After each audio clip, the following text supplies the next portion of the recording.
President Biden's personal lawyer now says the FBI did not find any new classified documents during yesterday's search of the president's Rehoboth Beach vacation home. But the White House is keeping quiet about the Biden family potentially having access to his mishandled documents. Was there any reason to believe that anybody else in the Biden family would have also had access to these same documents? Yeah, I'm not going to speak to sort of the negotiations or discussions or collaborations between the president's personal attorney and DOJ in establishing the search. We're cooperating fully with the Justice Department. Mike Baker is a former CIA covert operations officer and author of Company Rules. Mike, thanks for being with us this morning. My question to you is why and what sparked these investigations in the first place for them to even search his homes and his area? Yeah, that's a great question. And I don't think actually the question has been asked. And if it has been, it hasn't been answered, right? Because if you look at this timeline, which is still a little sketchy, right? Because despite the administration saying repeatedly that they've been transparent, they've been anything but, right? I mean, saying that you're being transparent doesn't mean you have to actually answer questions, right? It's not just enough to say that we're being clear here. So apparently, President's personal attorneys found some classified documents at the Penn Biden Center. Right? And then a few days after that is when the FBI came in and searched the Penn Biden Center. But the question is, what prompted the lawyers to find these documents in the first place? What were his personal attorneys doing at the Penn Biden Center? What sparked that visit? Because it wasn't as if they were sitting around, opened a drawer and thought, oh, yeah, look at that, classified documents. So I guess from the very beginning, there hasn't been this transparency that the administration claims. And the first thing, frankly, that I would do if I was the president is fire my entire crisis communications team, whoever that may be, because the messaging has been absolutely awful, and it continues to be awful. You're a former CIA covert operations guy, which basically means, for the layperson, you root through BS, right? Okay? Isn't it clear that... Thank you for summing to put it lightly. Yes, that sums it up. Yes. Isn't it clear that Hunter and other members of the Biden world, Biden family, their industry, if you will, they had access to the documents? Well, sure. Yeah, everyone, I think, intuitively understands. All the general public out there, the millions and millions of people who never have handled classified documents, can look at this on the face of it and go, this just seems really dysfunctional, right? And I spent a long time handling classified material, and it's not that tough to figure out what's classified and what's not, and how you properly secure it. It's just not difficult. And so you look at this, and I think the biggest problem that the Biden team is facing right now is not necessarily the documents or what's in them, right? I think it's this optic that it's unfair. It's a two-tier system, right? Because, again, the general public, I think, understands that if it was any of us, we'd already be in jail, right? And that has happened repeatedly when just your average person has mishandled classified documents. So they see this, and they see this unfairness. And I think that is what the real problem is for the Bidens here. If I could just interject for a moment, the White House keeps touting its cooperation and mutual agreements.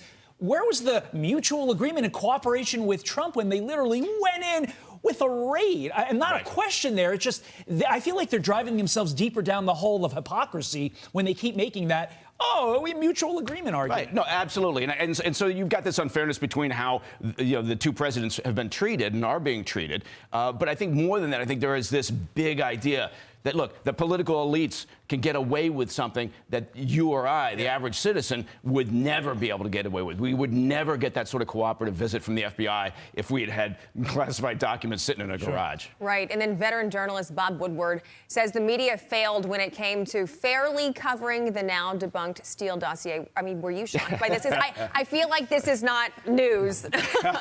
No, but I do love it, because Bob Woodward has just now, he's claimed the obvious statement of the year, possibly for the decade, right, by saying that there was an incurious effort by most of the media to pursue this story. Look, anybody who'd been involved in the intel business for any period of time, and I've got a company that works in the private sector now after having left the CIA, you could look at Christopher Steele, you could look at this dossier and this supposed intel, and we did. We talked about how many questions there are here. And yet the Bureau, or some in the Bureau, and a great portion of the media, and certainly a lot of the dysfunctional politicians up on Capitol Hill, including Adam Schiff, They swallowed this information hook, line, and sinker because they wanted it. They had a political agenda.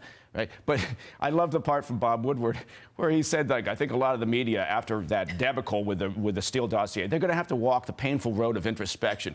The idea that the partisan media would walk a painful road of introspection is fantastic. So you're not real confident that that's going to happen? No, I'm not confident about two things. A, that's not going to happen. And B, I don't think anything's going to come of any investigation in Washington, D.C. I've been around long enough, right, and seen enough investigations start and then die in Washington, D.C. with no real end result. So I think anybody who wants that is going to be disappointed. It's almost like they just disappear in thin air and you never hear about it anymore. But my question is, will there be any consequences to this? Because this was all we heard during the Trump administration. It did a lot of damage.